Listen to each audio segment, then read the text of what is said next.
বর্তমানে এ ধরনের stylish photo সবাই এআই দিয়ে বানাচ্ছে আর আপলোড করছে। আর আপনি কি করছেন? অন্যদের কমেন্ট বক্সে গিয়ে শুধু প্রম্পট খুঁজে বেড়াচ্ছেন। এখন থেকে আপনার আর প্রম্পট খুঁজতে হবে না, কারণ আপনি নিজেই যে কোনো ফটোর জন্য বানিয়ে নিতে পারবেন প্রম্পট।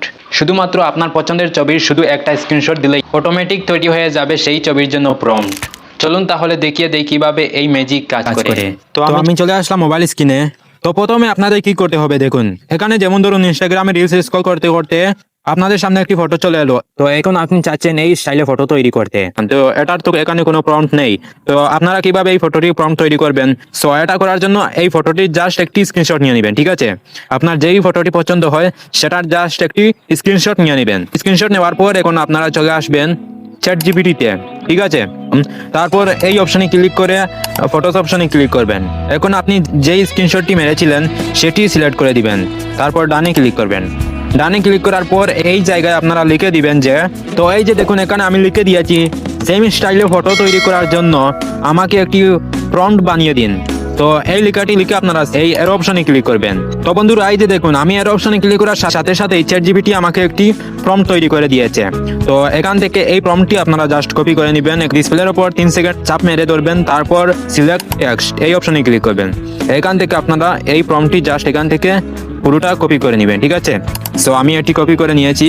এখন আমরা এই প্রম্পট দিয়ে ফটো তৈরি করার জন্য আমরা চলে আসবো গুগল ক্রোম ব্রাউজারে, ঠিক আছে? গুগল ক্রোম ব্রাউজারে আসার পর এখানে সার্চ বক্স পেয়ে যাবেন। এইখানে সার্চ করবেন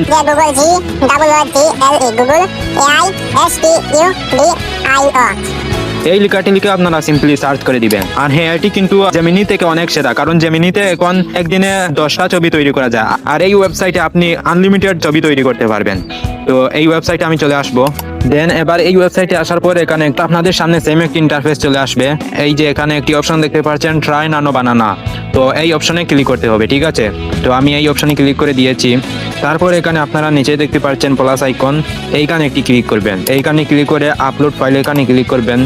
আপলোড ফাইলের উপর ক্লিক করার পর এই অপশনে ক্লিক করব। তারপর এখান থেকে আপনার যে কোনো একটি ফটো সিলেক্ট করে দিবেন। তো আমি এই ফটোটি সিলেক্ট করে দিলাম। ফটোটি সিলেক্ট করা হয়ে গেলে এখানে একটি লেখা দেখতে পাচ্ছেন, এটি কিন্তু ডিলিট করতে হবে। এই লেখাটি ডিলিট করে তারপর যেই প্রম্পটটি আমরা চ্যাটজিপিটি থেকে কপি করেছিলাম সেটি এখানে প্রেস করে দিব। তো এই যে দেখুন আমি চ্যাটজিপিটি থেকে কপি করা প্রম্পটটি এখানে প্রেস করে দিয়েছি। এখন আমরা এই এরো অপশনে জাস্ট একটি ক্লিক করব। এরো অপশনে ক্লিক করার সাথে সাথে ফটোটি কিন্তু জেনারেট হওয়া আরম্ভ হয়ে যাবে। আপনারা কিছুক্ষণ অপেক্ষা করবেন, কিছুক্ষণ পরেই কিন্তু ফটোটি তৈরি হয়ে যাবে। সব বন্ধুরা এই যে দেখতেই পাচ্ছেন অলরেডি আমার ফটোটি কিন্তু তৈরি হয়ে গিয়েছে। এই যে দেখুন আমি নিজেই প্রম্পট তৈরি করে তারপর আমি কিন্তু খুব সুন্দর করে একটি ফটো বানিয়ে নিয়েছি। তো এবার এটি ডাউনলোড করার জন্য এই যে দেখতে পাচ্ছেন ডাউনলোড আইকন, এই ডাউনলোড আইকনে ক্লিক করলেই কিন্তু আপনার ফটোটি ডাউনলোড হয়ে গ্যালারিতে চলে যাবে। এইভাবে আপনারা যেই ফটোটি পছন্দ হয় সেটির শুধু একটি স্ক্রিনশট নিয়ে আমি যেইভাবে দেখিয়েছিলাম সেম প্রসেস ব্যবহার করে আপনি কিন্তু যে কোনো ফটোর জন্য প্রম্পট তৈরি করে ফটো তৈরি করতে পারবেন। বন্ধুরা ভিডিওটি দেখে যদি একটু উপকার হয়ে থাকে তাহলে একটি লাইক করে চ্যানেলটি সাবস্ক্রাইব করে রাখবেন পরবর্তী ভিডিও সবার আগে পাওয়ার জন্য। আল্লাহ হাফেজ।